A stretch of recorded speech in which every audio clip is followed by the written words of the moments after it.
Good morning, everybody. We'll call this meeting of the Public Works Committee to order. This agenda was posted in the office of the county clerk on the 19th day of March, 2021. Notice was sent to the West Bend Daily News, the Express News, WIBD, WMBZ Radio, WTKM Radio, My Community Now, the Hartford Times Press, the Kewaskum Statesman, and the Milwaukee Journal Sentinel. We have everyone in attendance. We'll rise for the Pledge of Allegiance. I pledge allegiance to the flag of the United States of America and to the republic for which it stands, one nation, under God, indivisible, with liberty and justice for all.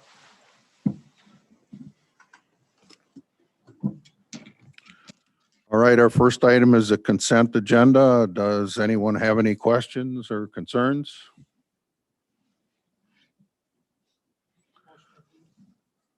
We have a motion to approve from Doug. We have 2 seconds. Choose one. All in favor, say aye. Aye. Opposed? Thank you. All right, discussion items. Scott?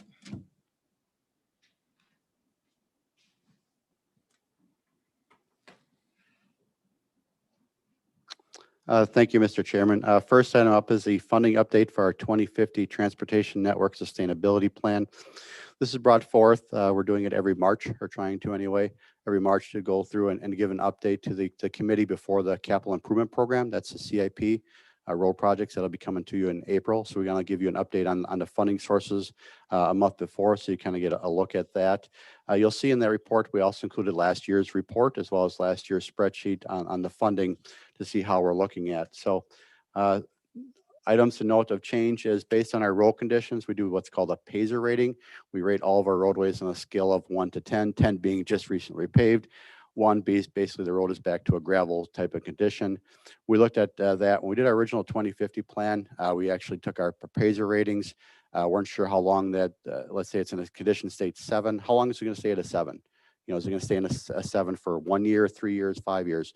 And we've been determining that since we started this back in 2017, that our roads are actually staying in pretty good shape, that they're hovering right on that 6 or 7 range. When you get down to the, that's when you want to do like a crack fill and a chip seal on the roadway, that 6 or 7 range. When you get down to like that 4, that's when you actually want to start repaving it, reconstructing the roadway, stuff like that. So we looked at our roadway plan and shifted some projects around a little bit. So you see, but it still points to that even with this, that by the year 2034, we'll see a sharp reduction in sales tax, that every project we have within our CIP is fully funded using, as you see, there's a bunch of sources of funds, most notably the County Highway Improvement Program, that's called CHIP. We get about $490,000 from the state every other year. And if you look at our long range plan, we held $490,000 in that thing all the way out. At some point, the state will hopefully increase that, but we just held the $490 going out. We have obviously received the $5 million from the jurisdictional transfers of from the state roadways, 1.5 in STPU, that's Surface Transportation Program Urban for County Highway P. We received $1 million from the Multimodal Local Support Program. You'll also note that that's also in this year's governor's proposed budget. We're not saying it's going to stay in there, but there's an opportunity for additional funding source kind of going forward with that one. And also for our County Highway Q and Hillside Roundabout, we were able to receive $1.9 million in Highway Safety Improvement Program funding. And of course, that we did the bonding, the $10 million borrowing and debt in 2019. So when you add up all those columns up, you'll see that in the funding years from 2019 to 2030, that our revenue exceeds our expenses by a couple $100,000. And obviously we don't know what fuel prices and oil prices are going to be, but pretty confident that we're pretty much matching. Then we look at the bottom of the spreadsheet, that next cycle, 21 to 2035, we're actually, you know, revenue's way ahead. That's why we think by 2024 that that sales tax revenue can get greatly reduced. Of course, there's opportunities for other sources of income. We're always watching for the state, that surface transportation has a rural and an urban component. So we're always looking at applying for any funds that we can at the state level. If you've been watching the federal government, they're talking about a big transportation bill potentially coming through. So obviously we'll be taking advantage of that if those funds do become available to us. So we're not just looking at, oh, we got it solved already, which we do. We're good. We're not going to spend effort and time, looking for other sources of potential income, revenue to do these projects, but we're also always looking for those. So what we're saying is basically with all our projects we have proposed, even the W extension we're talking about in a little bit, is all within that plan and fully funded without the need to borrowing. Now, if the board and the county executive determine that borrowing might be the best thing for the county because of low interest rates or something like that, that's another conversation for budget and executive and who else wants to talk about that issue. But we do have, this solved as far as our transportation plans going forward. Any questions? I did notice originally we had planned when we borrowed the 10 million a couple of years ago, we had planned in 23, I believe, to borrow some more, but that's not in the plan right now. That's correct. Good. Yep. We were able to, with the money we received from the state and good bids recently on County Highway W, County Highway K. So we're actually able to save a little money on those projects moving forward. So we're really happy that we don't need to borrow. Again, but borrowing would be a decision that you as a board and the executive would have to look at to say, does it make financial sense to borrow money? So that'd be your decision to make. But yes, it's not a requirement. Being conservative, our fallback is don't borrow money.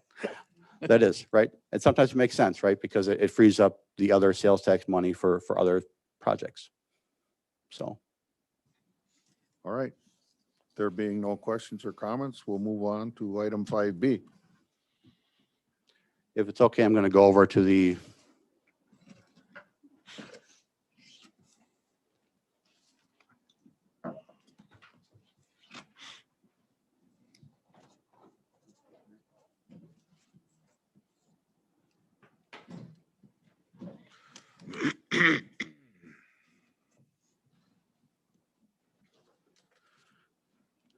Okay, thank you very much. What I have here is a report on the County Highway W extension and the safety improvements to the intersections of County Highway S, 83, and 175. Where we're at in the process, and we'll certainly add this as we go on. This was brought forward. Do you want me to do the presentation? Did everybody see a chance to see the presentation? It was posted on Facebook Live. Well, this will just take a few minutes to kind of run through a couple of the slides here. And I'll make it a quicker presentation than the 40 minutes I spent on last Tuesday night going through it. So, but I'll kind of hit some of the highlights going forward. So you'll see it up on the screen as well. So obviously we had a public information meeting on March 16th to kind of solicit comments from the public on the extension as well as the safety improvements at the intersections that I mentioned. Obviously there's been some rumors out there, comments out in the public, so we want to make sure we address those as part of the public information meeting. The biggest one was that we're creating a new reliever route. That was loud and clear. To point out that after the reliever route conversation ended, we actually went through and actually jurisdically transferred a bunch of roadways within the county.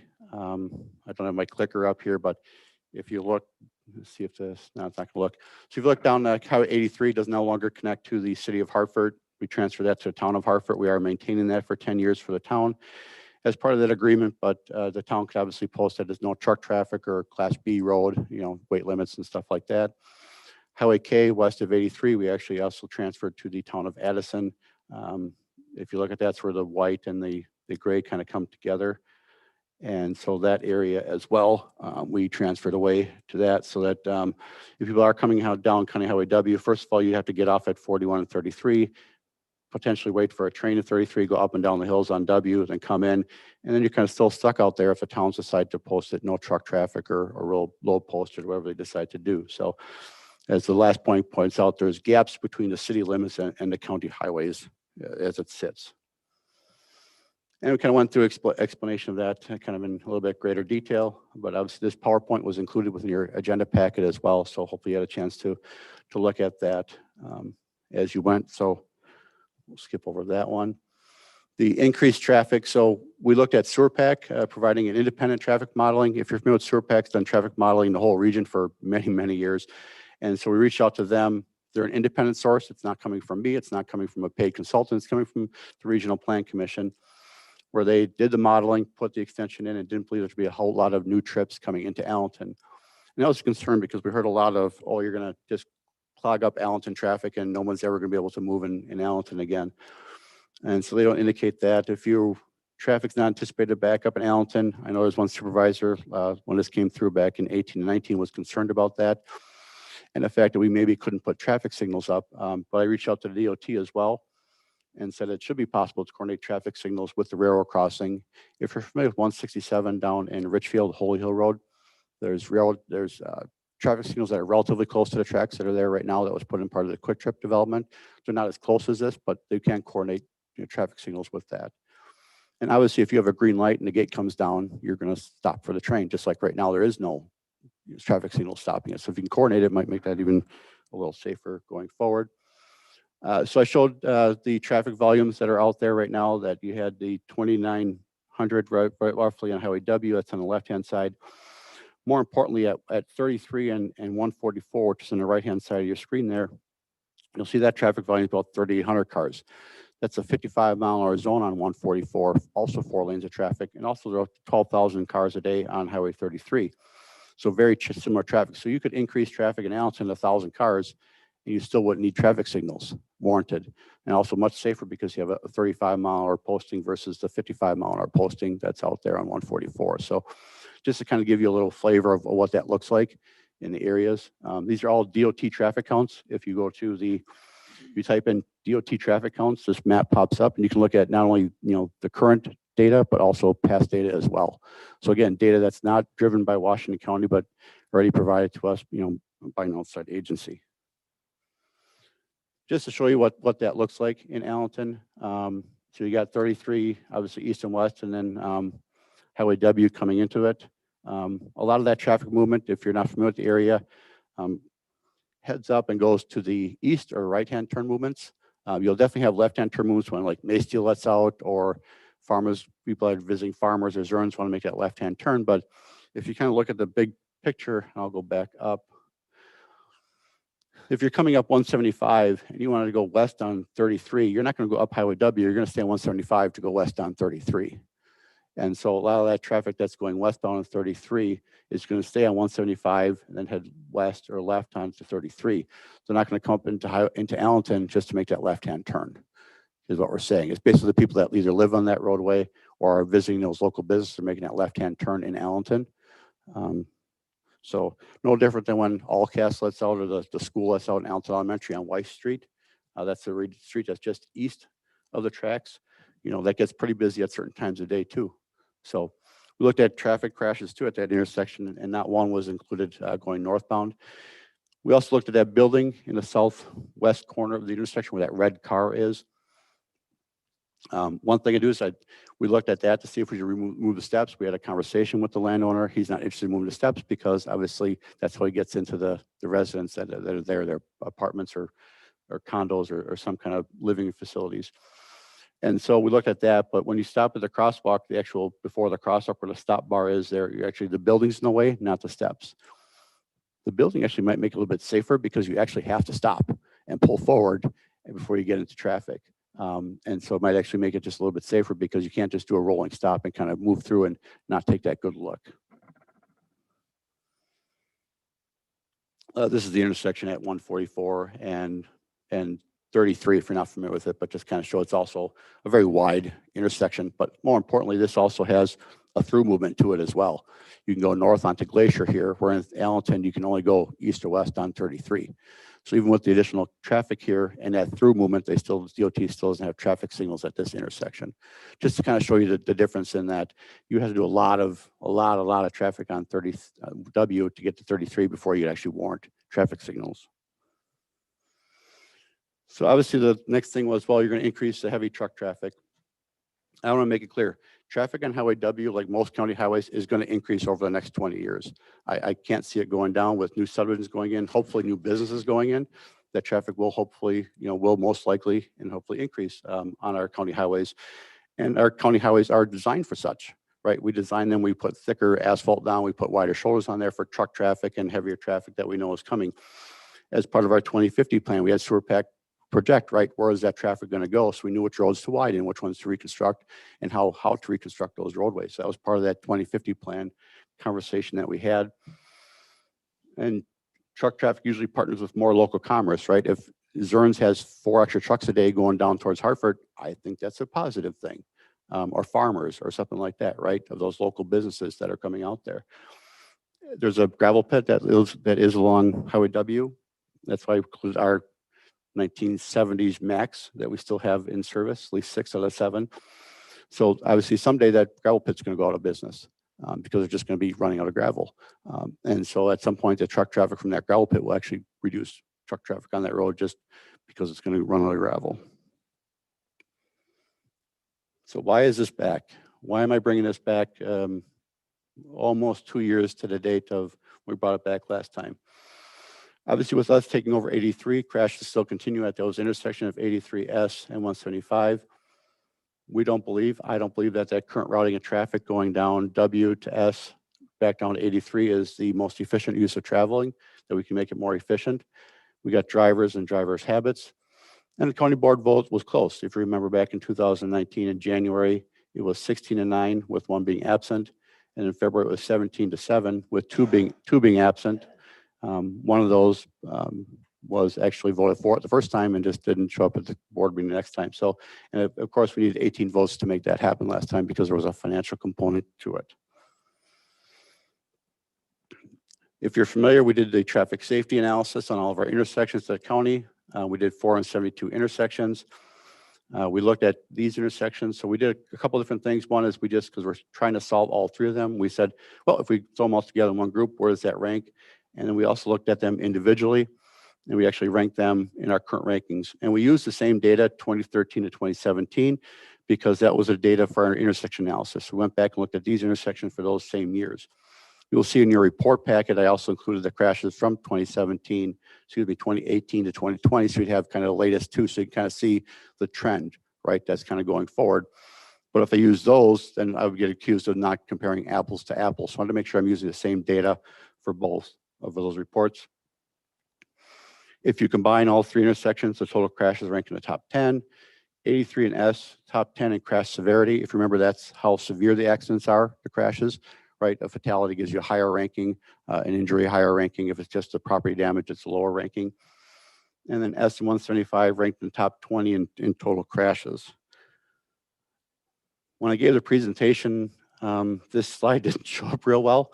The blue highlight ones, they just cleared out. And so the blue are the intersections that we have addressed already at the county. And so if you look at the ones that we've looked at and done something or have something planned for those intersections, so you'll see the yellow highlight is these intersections. So you kind of see where they rank in the thing. So this is kind of ranked by total crashes, that first column. So you can see where S and 175 already rank, like I said, around the top 20 in total crashes, having 9 crashes in that time. Then you can see how there's crash rate rank. That's how many crashes per million vehicles entering the intersection are. And obviously crash severity. So we kind of threw these into the whole spreadsheet to make sure you can kind of see where they fell. Then 83 and S fell, but you can still see that we're just because we don't follow I'll go back up. We looked at the ones that were crashed. This is by total crashes. We also looked at ones by crash severity and crash rate. So you see, we actually, address intersections kind of throughout the whole process. We didn't start at number 1. Yep, we'll do these 5 and these 5, right? We broke them down to those 3 subcategories. That's why you see some intersections down below, like Highway K and Shower Drive down below, or Highway D and Main Street and Green Tree Roads that we addressed already.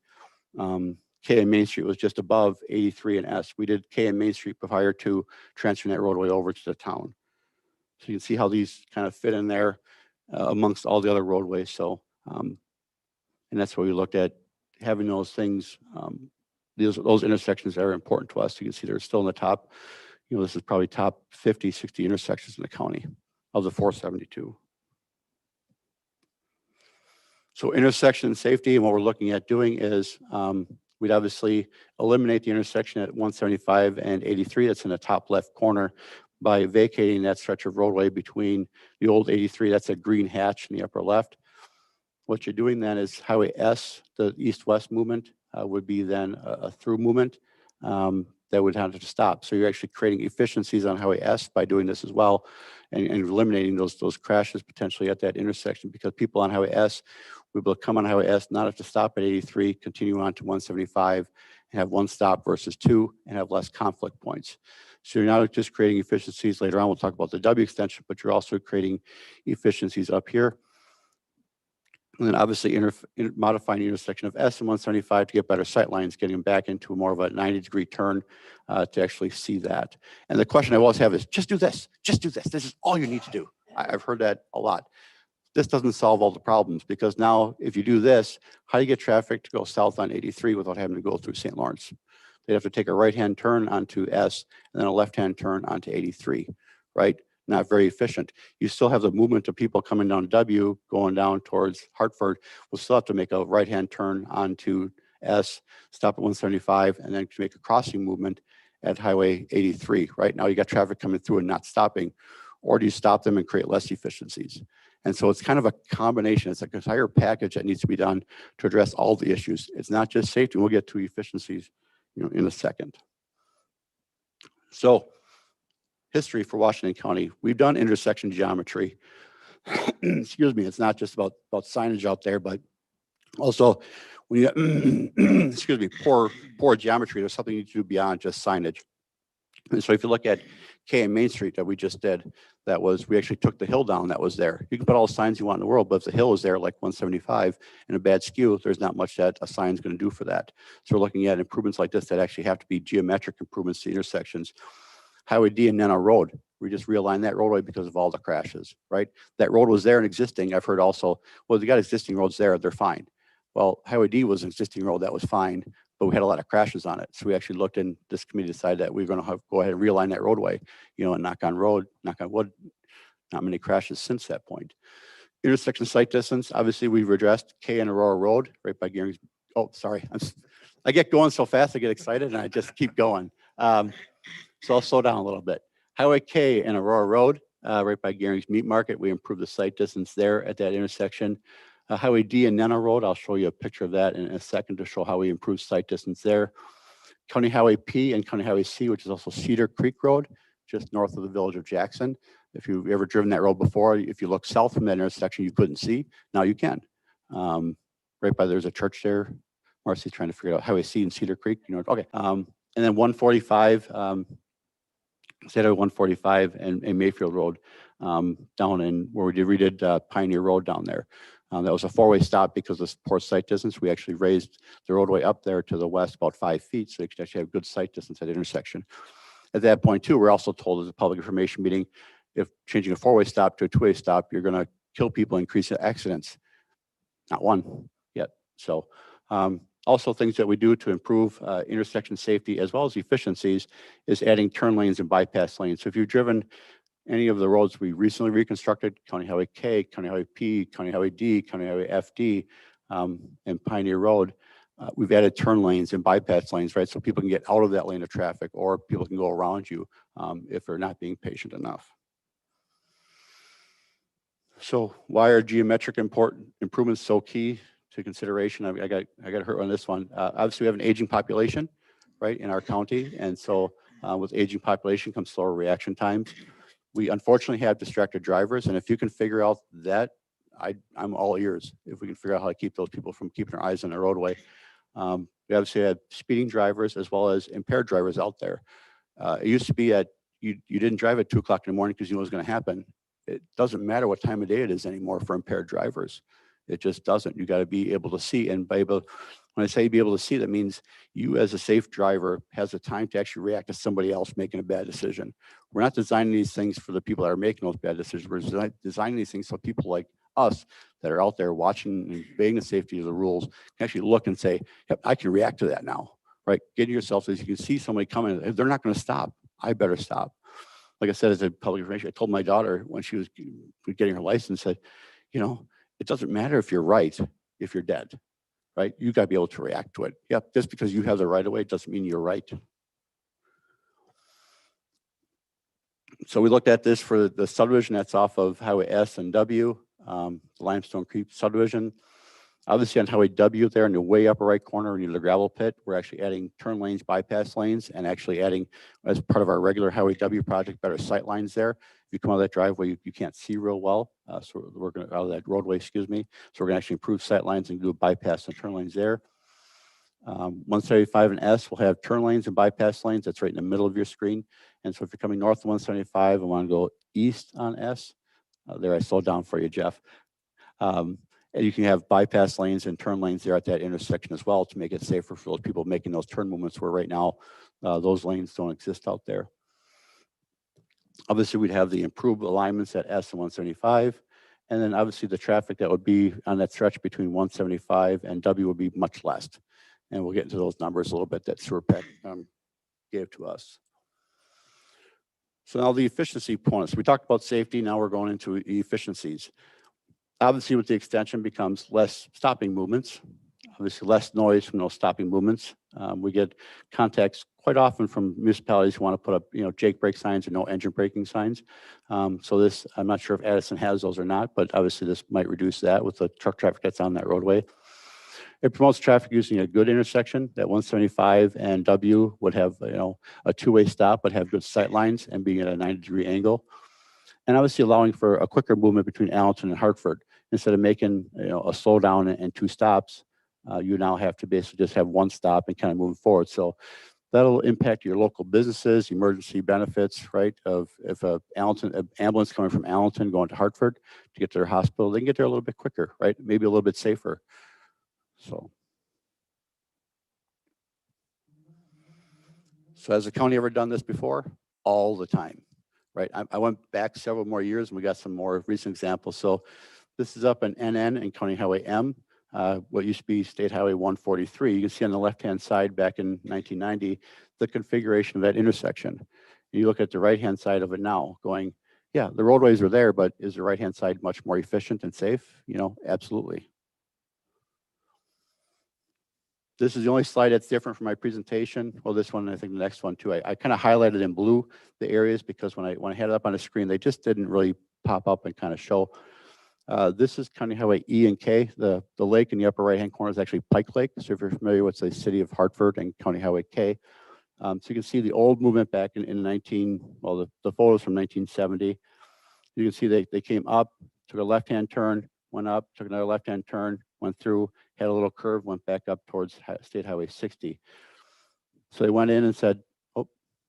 When we did these, and as you go, much has been said about the loss of farmland. Mm-hmm. If we extend W. Mm-hmm. Can you give examples here how much farmland was lost? I don't have the numbers off the top of my head, but if you look at that, that's about a half-mile stretch of roadway from Highway E all the way up around the corner. So half-mile roadway, 66 feet wide. I'm not going to do the math in my head I'm on camera too. But so perhaps going forward, that'd be a good. Sure, I can certainly point that out. But you look at this, but then you add, controversial projects. Well, Highway 41 in the 50s, Highway 45 and Highway 45 in the 80s, right? And what they took, and if you were living in Kewaskum now, you can imagine still going through the city of West Bend through Main Street and down Highway P. And that was controversial and unfortunately did have to, buy up farmland to make those roads possible. But if I mention those, I'm going to put a 4-lane highway on Highway W all of a sudden, and that's not what we're looking at doing. But there's many examples of that in our county of roadways, and these are just a handful of those. And some of these were picked because I knew, but the previous committee were picked in their supervisory districts, or they were familiar with them because they grew up near those areas. So you can see that too, where the roadways were there and could have been utilized, but it was determined at that time. And if you want, I've got the clippings from that back in the 1970s, all the articles that were against this project and the people who signed petitions against this project. But if you ask them nowadays, will they still drive the old roadways? Probably not. Was there public hearings and everything then, or because the state was doing it, it just happened? I don't know. I was pretty young back then, if even born. And so this is County Highway D in Kettleview. So you can see in the left-hand corner, there are more corners were more closer to 90 degrees. And on the right-hand side, you can see more sweeping corners that were put out there. Again, impacting, definitely ag land that were in that area, but to make it better for traffic movements kind of going forward. This is the other slide I doctored. I put a blue circle around the one on the left.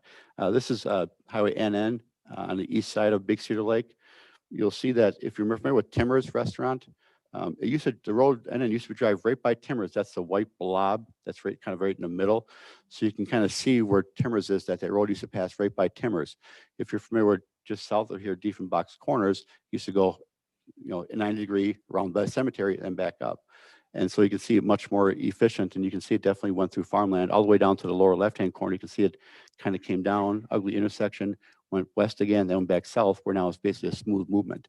So you can imagine now going from Slinger to West Bend to go to Fleet Farm or anywhere else you want to go in West Bend, using this old roadway versus what's there today.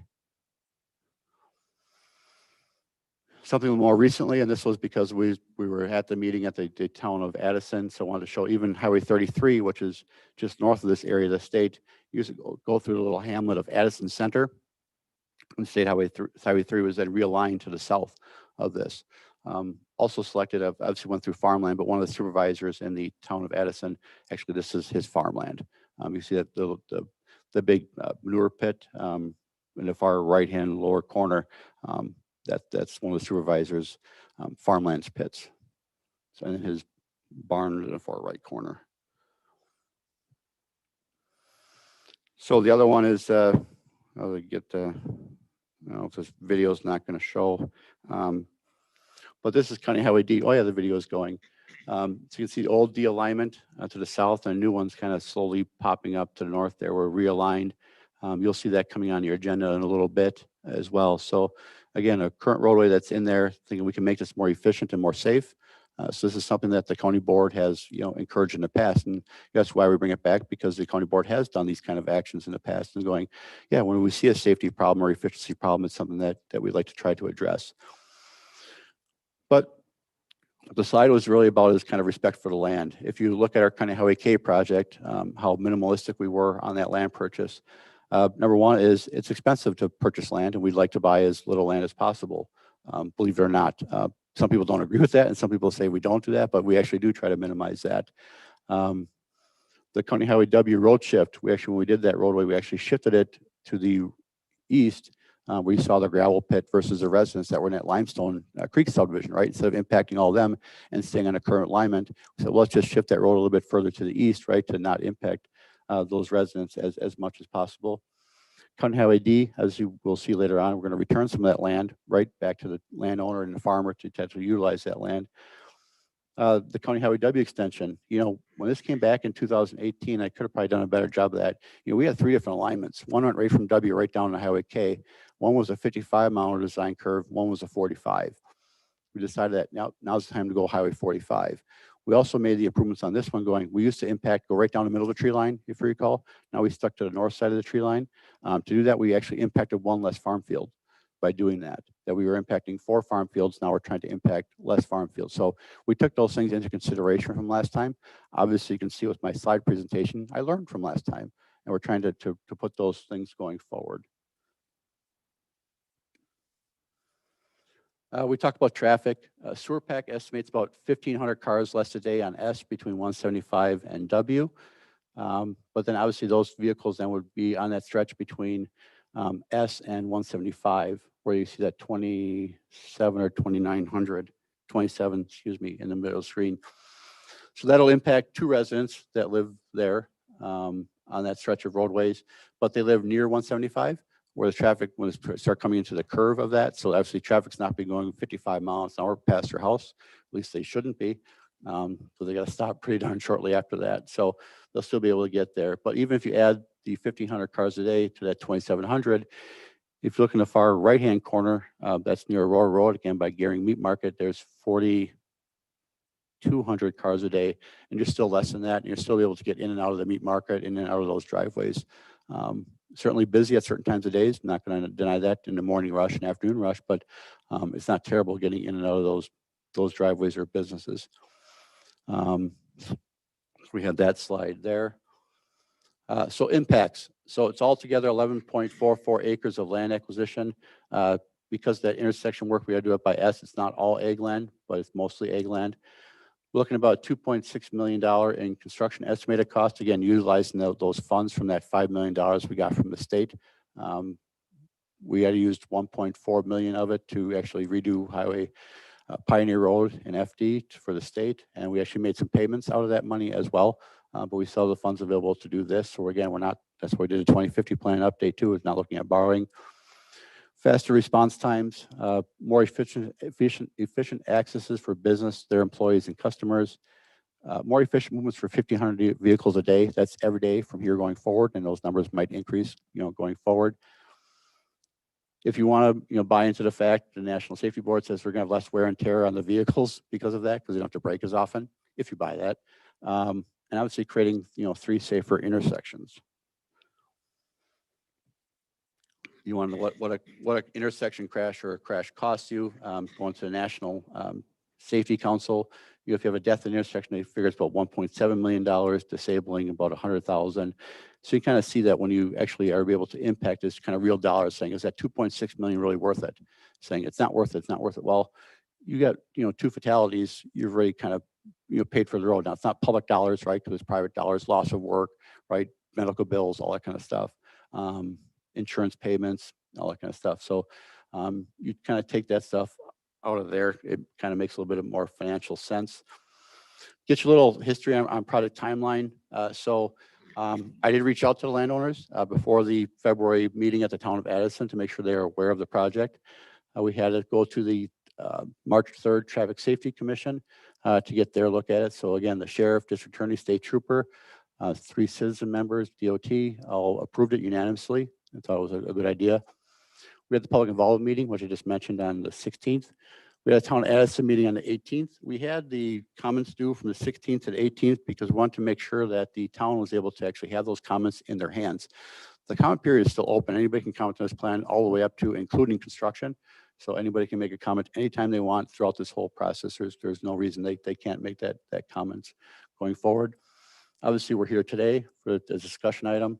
Then if you so approve, then we'll bring it back as an action item. And if it goes through the public works, then we come back to the county board in May for funding approval with construction now, most likely in 2023.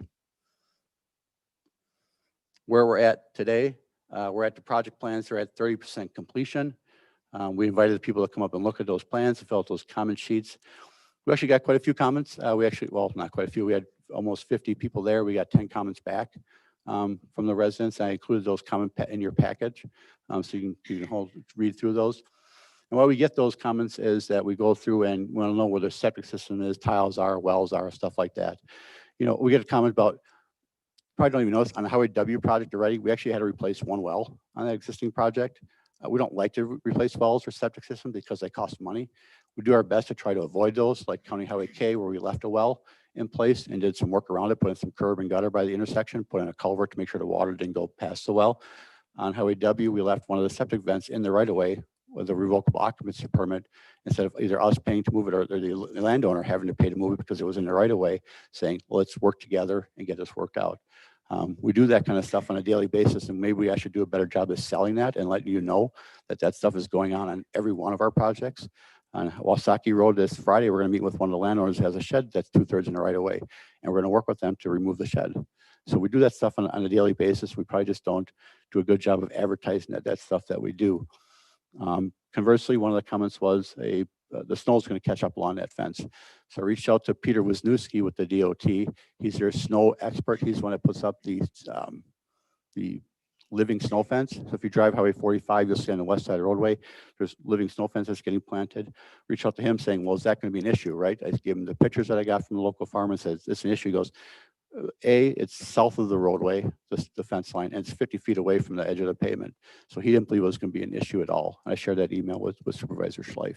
So again, those issues that we commonly address and go forward, I like to think we work well with the landowners. One of the things that we had to do for this project, which is going to be newer to us because we haven't impacted this much ag land before, is an agricultural impact statement we have to do. And that actually what that does is actually makes that you have to engage together. I think we've already started that process. whether you believe me or not, of communicating to make sure, but that's what that agricultural statement is for, is to make sure that the county or state is actually communicating with the local farmers. And so we'll make sure we do that along with every other statement we have to do, environmental, historical, archaeological, all that kind of stuff. But right now it's not the time yet because we don't have an approved project yet by the board. I reached out to Zach at the DACAP, Department of Ag, Trade and Consumer Protection, and he agreed with me that, yeah, we should wait till it's actually approved by the board to make sure this process, and we do that process as part of all our other processes that we have to do for any construction project here in the county. But right now, with staff availability and all the stuff we've got to do, and as far as it's not really a board project yet, it's right now the project's being proposed by me. I'm not the county. And so once it gets approved by the board, then we'll start going down those roads of all those processes and approvals. So there'll be many chances to actually do that. And if you want to, DACAP actually promotes those and has those available online. I actually read through one of them last night to see what's all involved with that agricultural impact statement. So was that short of 40 minutes, hopefully? So I think that's all I had, and we took those public comments. We did take this back, as I mentioned, 18th to the town of Addison. They did not vote on it as a board, but the town chairman did give his support to their project. I certainly open up to any, and I do believe that the process that the county does too. One of the things last time I heard too, and I heard it again last week, was, well, there's no public hearing on it. And as you remember, public hearings, if you've ever been to a public hearing, I think most of you here probably have. Number one is they're not very beneficial usually, because one is that you sit here as a board, they make the comments, and that's it. There's no back and forth. That public information meeting, there was a lot of back and forth. I was there and the engineers were there to answer questions. And that's much more beneficial, and I should be able to write those comments down and provide those to you than that process. So we've done stuff on this project that we haven't done before. We've gone out there and done 30% plans before the budget, before the committees actually even approved the plan, right? To kind of get those public comments to you so you can actually get those, comments to you. So versus a public hearing, which, as I said, if you've been to those, they're sometimes not the most beneficial.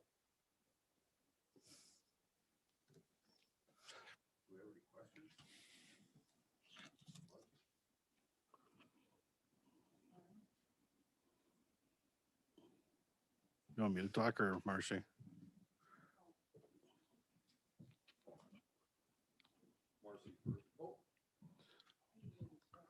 Okay, as long as I'm on, I guess I go first. I can repeat the question if you'd like. Well, what I like about this project and the projects we've been doing is putting safety first. I've always, I was a law enforcement officer for 30 years, and crime prevention was my specialty, and being proactive and not waiting for that person that's killed at an unsafe intersection. It's prudent for us to identify where we need to change and make things safer, make things more efficient. Right now, Washington County is #1 county for quality of life in the state.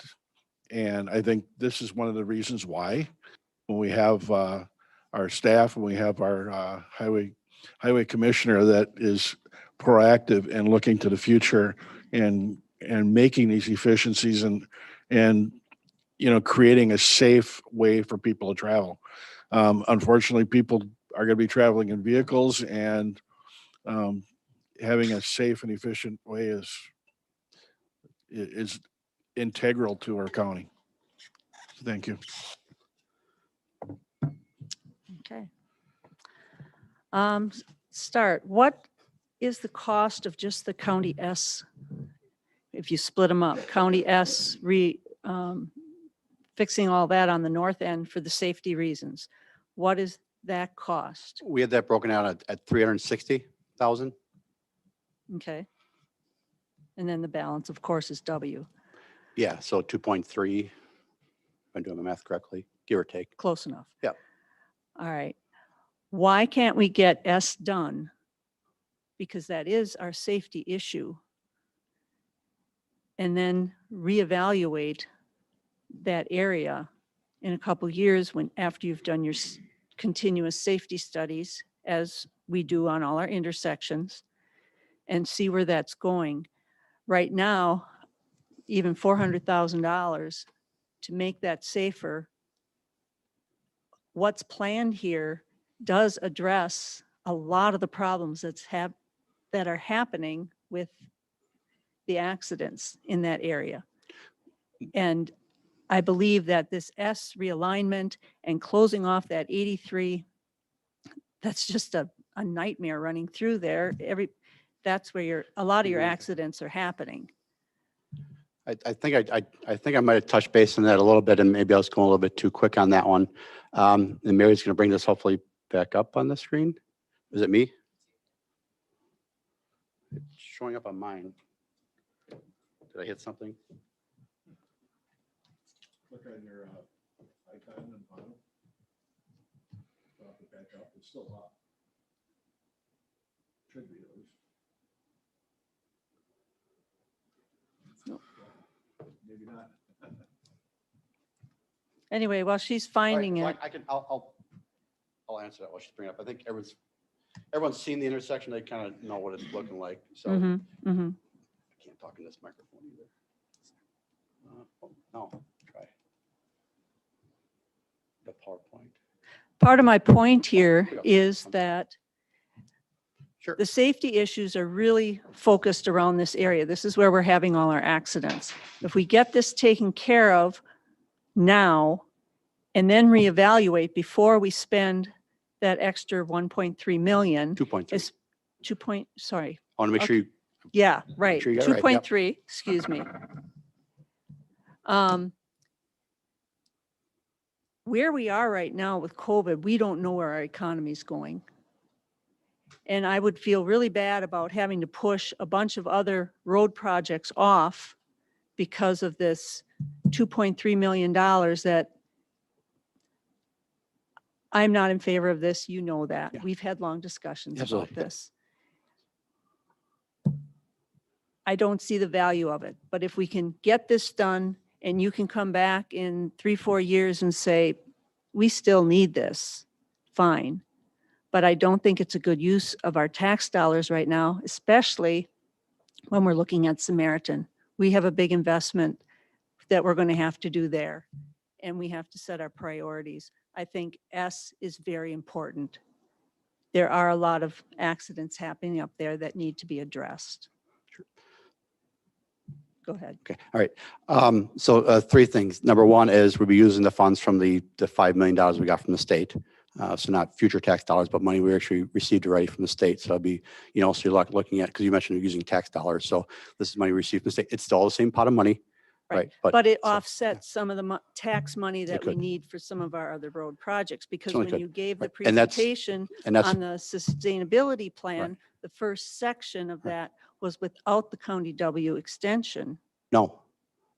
You had 2 pages. Yep. So the W extension is in there. So what On we the did was, second one, yep. So but not on the first one. correct. And the reason we did that was that's because our my roads are in point. such good shape. I'll pick on Highway G because you know that.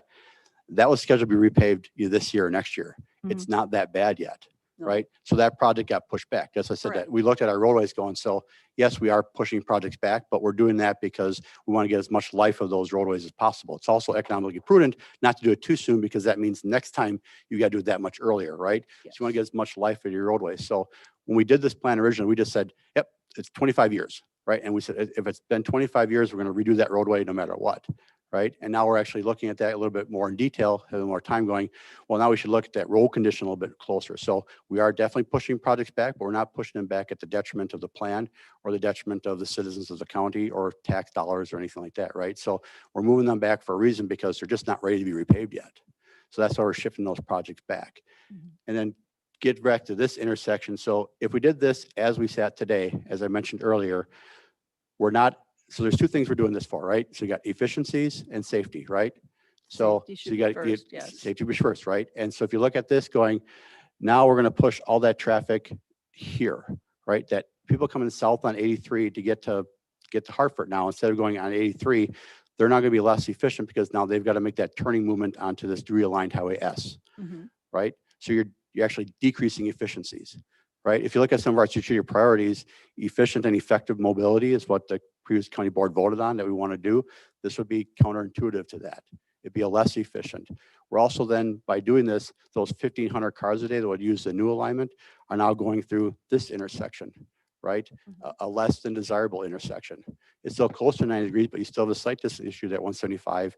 And now you're pushing all that traffic onto 83 that used to go on 83 south 175 to that intersection at S and 83, right? So you're pushing more traffic volume there at a substandard intersection versus a better intersection, which is better alignment, better geometry at 175 and W. That's why we do both at the same time. That's why they're so interconnected. I know that came about last time too, but they are, it's yin and yang. You do one, you got to do them both. It just makes much more sense efficiently. That yes, you do this. Say, yep, you get people that drive to Hartford every day. Yep, your route just became a lot less efficient, and we're going to push more traffic to an intersection that we know, even with improvements, isn't as best intersection we can provide to you, right? And that's what I'm saying is that so you're pushing them up there and doing that. So that's why the two are so related. Supervisor Bishop, they just are. I know we're going to disagree on that, and we will, and we'll politely disagree on that.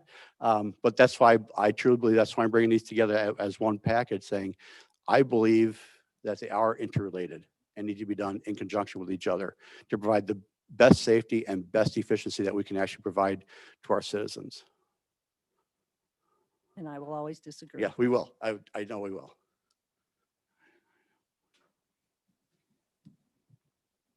More thing. Along with what you said, Scott, I think by going back and reevaluating each and every project we have within a CIP, within a road, and if we have a road that doesn't need to be repaired within that 25-year time frame, if we can make it go a little bit further before we do it, we're saving money on that end, saving tax dollars. And then on the other end too, you got your 25 years, it extends that life of that road. So I think you're really being a good steward of the citizens' taxpayers' money by not just blindly saying, well, 25 years, we're going to replace it. Well, we actually evaluate and take a look at what it looks like. So. I think our sustainability plan has proved that you doing the plan and the county following it, the planning and the flexibility in that plan is very important. Mm-hmm. And like you said, you save tax money by being able to hold off on redoing roads. But adding a road right now, I think is a little short-sighted with that money until we know where our economy is going and what we're going to be doing with Samaritan. We have some other priorities for those tax dollars right now. And I know this is coming, you're going to take it from the pot from the state, but that pot from the state also offsets tax dollars. So you can't say it's not tax dollars because we all pay state taxes too. It's not like, I should say it's not current levy or future levy dollars. That's a better way to put it.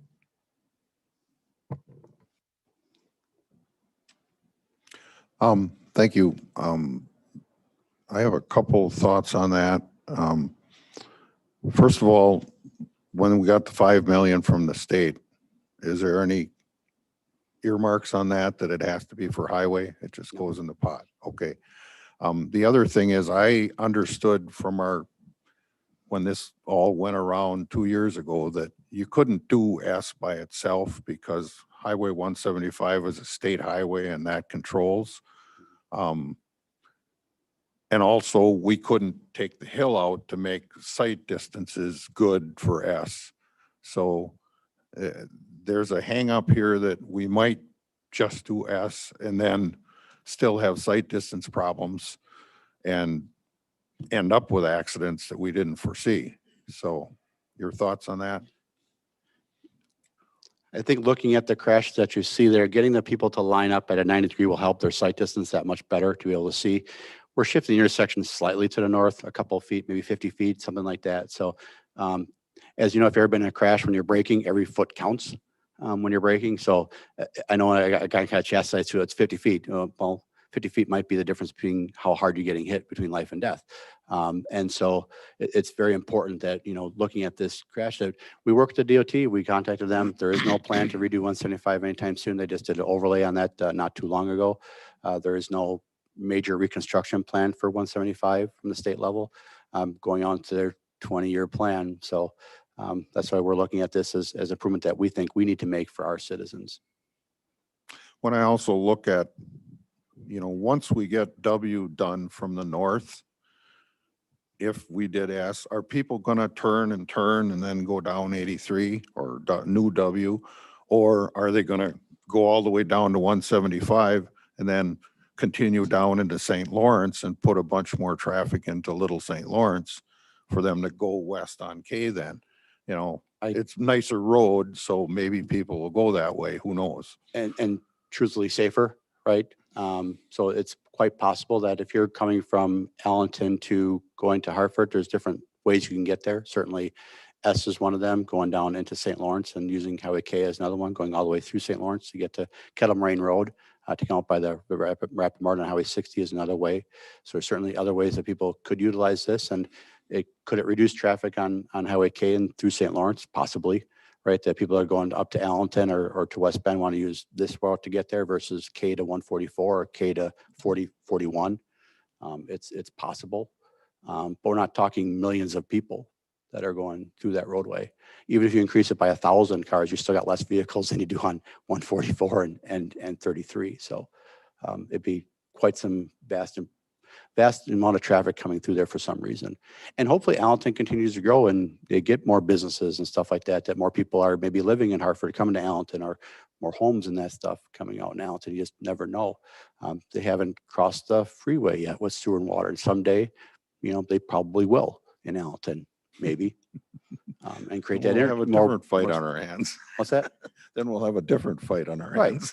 So you just never know what, we get yelled a lot for increasing our roadway, stuff like that, but we don't approve a subdivision, right? We don't sell land and create subdivisions at the county level, right? But we're, trying to be a little proactive here versus reactive to the traffic volumes coming forward. And that's part of what the 2050 plan was about, is to recognize those roadways that need to be improved first and to do those improvements before the traffic hits the roadway, because then you're impacting more people later on. And you build those roadways, so if you build it, they will come type of theory, right? So you're looking at that model too, right? That's why we're doing County Highway M next year, right? Going traffic volumes on the M are just rapidly going up, well, if we wait another 25 years, we way too late. We're gonna get more crashes and more incidents on that roadway. So that's why we did the 2050 plan. Okay. It's look at stuff similar to this. Any other comments? Scott, it's my understanding that this came to the board a couple times now. Were there a lot of changes from the first two proposals versus this one, or is it real similar? Just to educate myself. Similar. So when we first came through, like I said, we had the three options on that Highway W, when it went all the way to K, one at 55 miles an hour. We also had options up here that had like cul-de-sacs, instead of going to Highway S saying, oh, we're just going to cul-de-sac it. That'll be the safest, right? But the one that came to the board was the one that you see up on the screen right now, is the one that the board voted on last time. The only difference is that one went right down the middle of the tree line.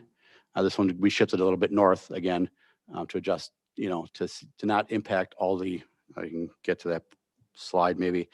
So you can see in the far lower right-hand corner where the yellow wording is there, by staying north of the tree line, we're able to avoid impacts to that farmland. But as you see, actually, we're going right on the tree line, and then we impacted that farm field. So by doing this and shifting it to north a little bit, we're trying to impact as less fields as possible. The acreage doesn't really change, but trying to impact less fields. So if you keep the farmer field at a rectangular, hopefully that makes it easier for them to work up that farm field. And so just by shifting it to the north side, and generally speaking, the right north of the tree line is not the most productive land because you're not getting as much direct sunlight. I know it's not much of a consolation, but typically speaking, it's a little less. But we also, when we did that original plan, we wanted to put all property owners on notice. And so you'll see any of our plans, even the 30% plans, usually it's a little wider, right? And show kind of worst case scenario, because the last thing you want to do is the public is show them a plan. And the next thing you know is you come back to them later on and show them the final plan, and you're 20 feet further into their property, right? Because right now we obviously, you've seen, we posted all their initial plans online. A lot of people take pictures of them at the public information meeting, right? And if you show going back 10 feet in the property, next thing you're going back 30, they want to know what's going on, right? So we always show kind of our worst case scenario, and then we refine the plans going forward. We have our engineering plan, look at that going on County Highway M, for instance, where we added curb and gutter to certain places, County Highway K, right near Gary's Meat Market, right by the Wagner property. We added curb and gutter there versus putting in a ditch system that we didn't have to impact, the fence lines there and their trees and their front yards and stuff like that. So we still got work to do on this plan. This plan's not finalized. That's we show something at 30% plans, because if we don't have something there on paper, you just look like you don't know what you're doing, and then they have nothing really to comment on. So I want to make sure we're able to provide those plans. But that's what we kind of went a little bit down the middle of the tree line too, to put people on notice. And to see, and now they're kind of truthing it out and going, oh, if we just shifted a little bit north, we can impact one less farm field, again, the acres, but now you're impacting a little bit more further to the north in those properties.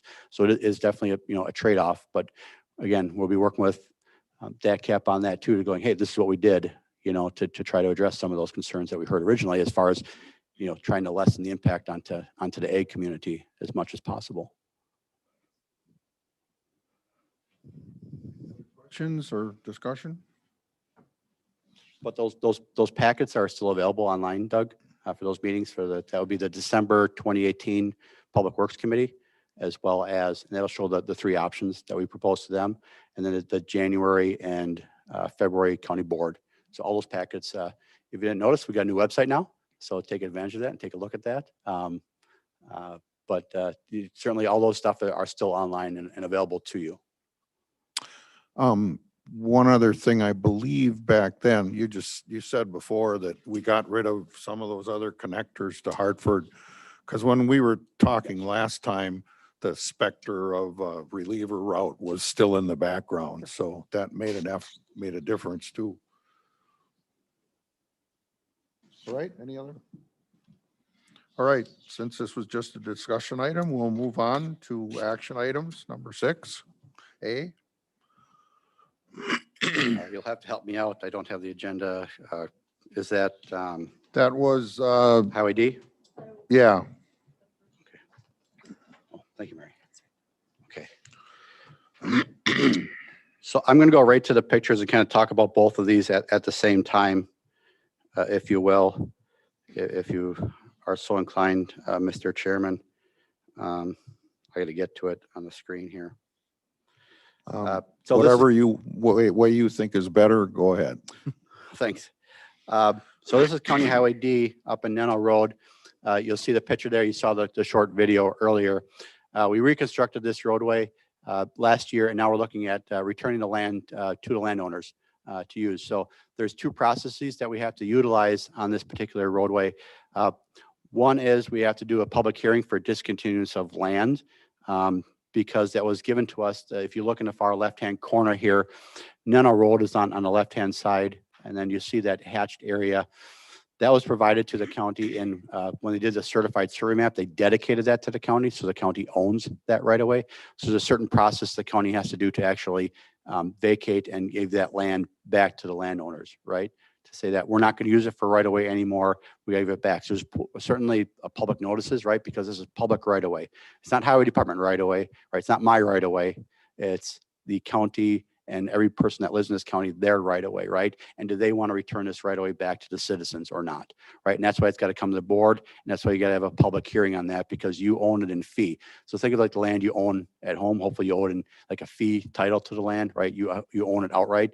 Same thing with this is that parcel you'll see there, and there's another little one to the lower right-hand corner of it, that is owned by Washington County for roadway purposes. So if we want to vacate that, there's a certain state statute that we have to follow and do that process for. As you know, we relocated that roadway to the north. I don't anticipate ever moving that roadway back to the south in an unsafe location. So we're recommending that the board approve this, and then we have to actually have a public hearing on that to make sure the public has the opportunity to comment on whether or not they want to keep that piece of right of way or not. You'll notice we're still keeping the right of way up near Highway D, right? Because we need that for our current roadway system on the upper left-hand corner there. So we're only returning a portion of the right of way that they'd originally dedicated to Washington County. So you see that, if I can Go down up to the next. You'll see that the one I got highlighted there in the red in the bottom is also that fee area that we just talked about. So that's the same parcel, but they're going to two different landowners. So you'll see that that parcel is going to the landowner to the east to increase the size of that farm field. Then you'll see the parcel E that's there was the old right of way. That was done by an easement.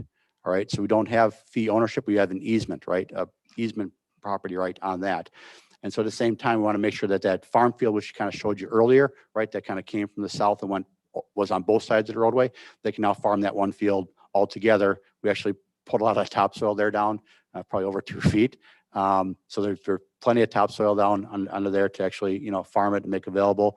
We're out there, graded it nice and smooth for them. But that parcel E, and then we'll continue into the DNR land, another picture, as the other process that we're looking, that's still part of that discontinuous process. Then we're also looking at a small little parcel to sell back. Oh, I gotta scroll down. That's the DNR parcel. Again, the roadways was to the left here, coming back, the old alignment. So we're actually vacating that so that there's no easement on the DNR lands anymore. If there are any utilities in this that stayed behind, they actually get a grant of an easement by prescription, right? Because their stuff was there already. So it doesn't really impact the utilities or anything like that kind of going forward. But you'll see giving that land back. And you can see on the far right-hand side, we're not giving all the easement back because we need the easement when we get towards the railroad track. So that's why you'll see the legal descriptions that are included on there. And then there was a small portion here at this location, the hatched area just to the right of there is where their new driveway is. And so that little area that's there, too small of an area to get a tractor in there. So we actually purchased that land from the previous owners, which was a farm field. Because they couldn't farm it anymore, right? So we said, okay, it's not farmable. Let's purchase the land from you. And the neighbors to the west and south there, you kind of see the home kind of grayed out, are interested in buying that parcel back. We don't need it for right away, getting it back in a tax roll and getting it back on them. We planted it in grass for them already.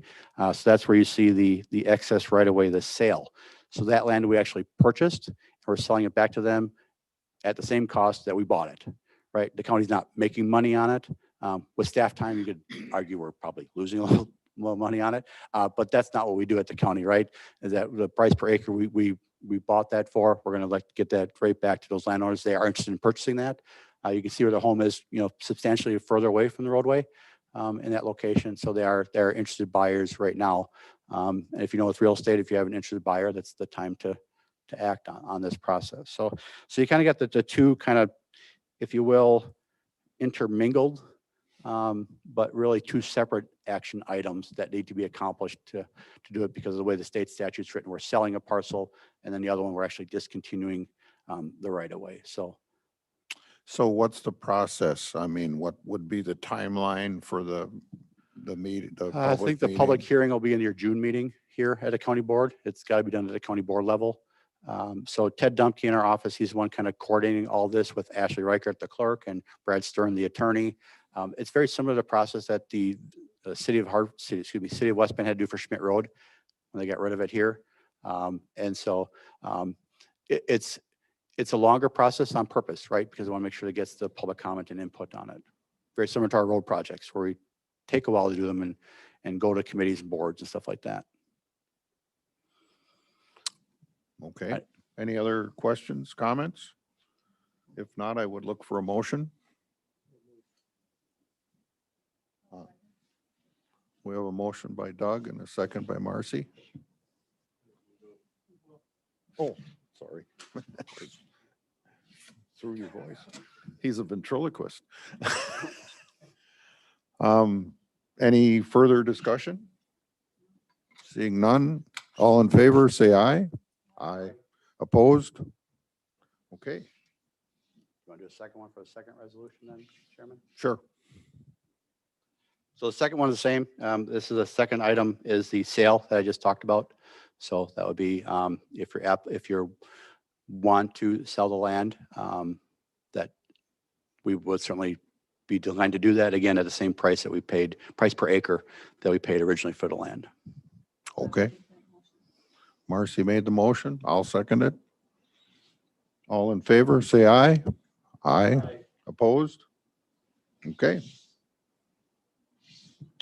The next thing is a shared ride taxi. Thank you. I'll start this one.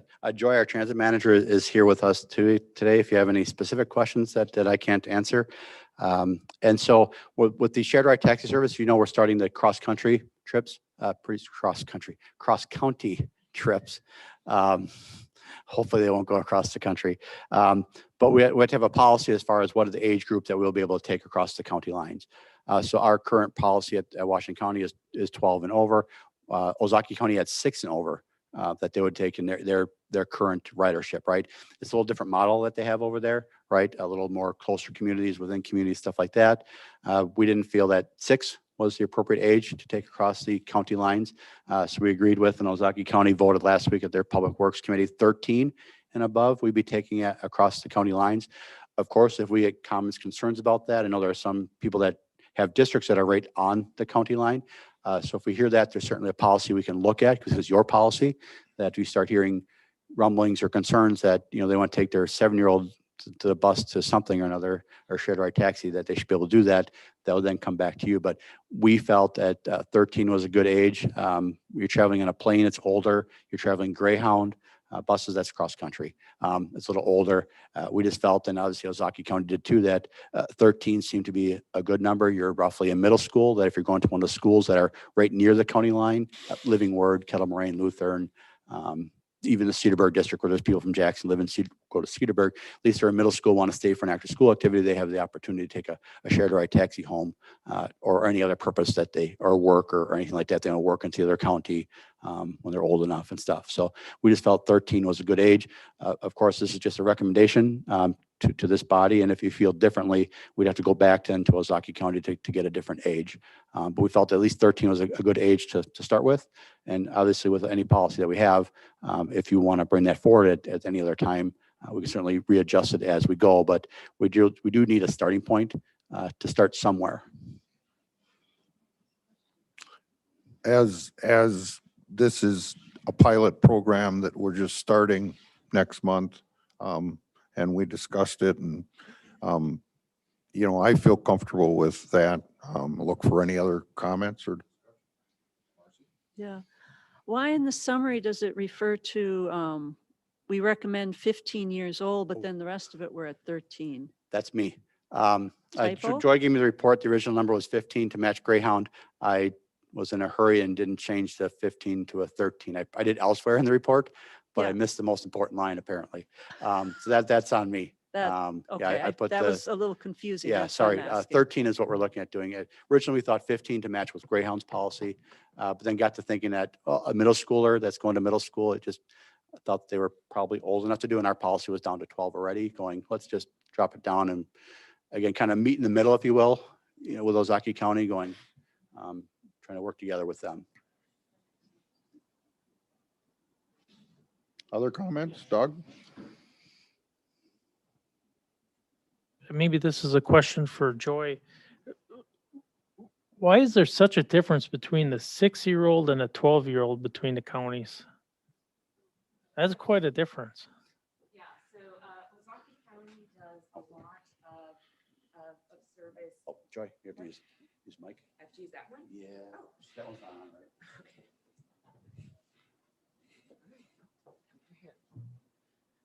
Okay. Ozaki County does a lot of service within the city of Port Washington. So they transport a lot of school kids within the city. And so that's kind of their range. Since we don't do inside of West Bend, the city taxi does those rides. So yeah, so there's just a lot more school transportation in Ozaki County, and so they can go as young as 6 riding alone. It's more of a curiosity of why it was so different. Yeah. Different demographic. That's our policy. If you think our policy is too high too, that. Okay. Yeah, so then the other piece of it is that I do want to point out is right now we have it set up recommended that So it would be 13 and up to travel by themselves. And below that, they would need to have an adult who is 18 and over. So, the other piece of this decision is if we wanted to have a 13 and a 12-year-old being able to travel together, or 15 and a younger sibling, something like that. So Ozaukee County did go with 18. They just weren't going to mess with it for the pilot. So that's also the other piece of the decision. I would definitely agree with that because we talked before, you don't want to get where you have to check IDs or, if, they don't even have an ID at that age. So how do you prove their age? Yeah, they all have school IDs now. Oh. Yeah. How they get their lunches is swipe. Oh, It's totally any fine. other discussion? If not, I'd look for a motion. John made the motion. William seconds. All in favor, say aye. Aye. Opposed? Okay, motion passes. Our next meeting is Wednesday, April 28th, 7:30 a.m. Have a nice day, everyone.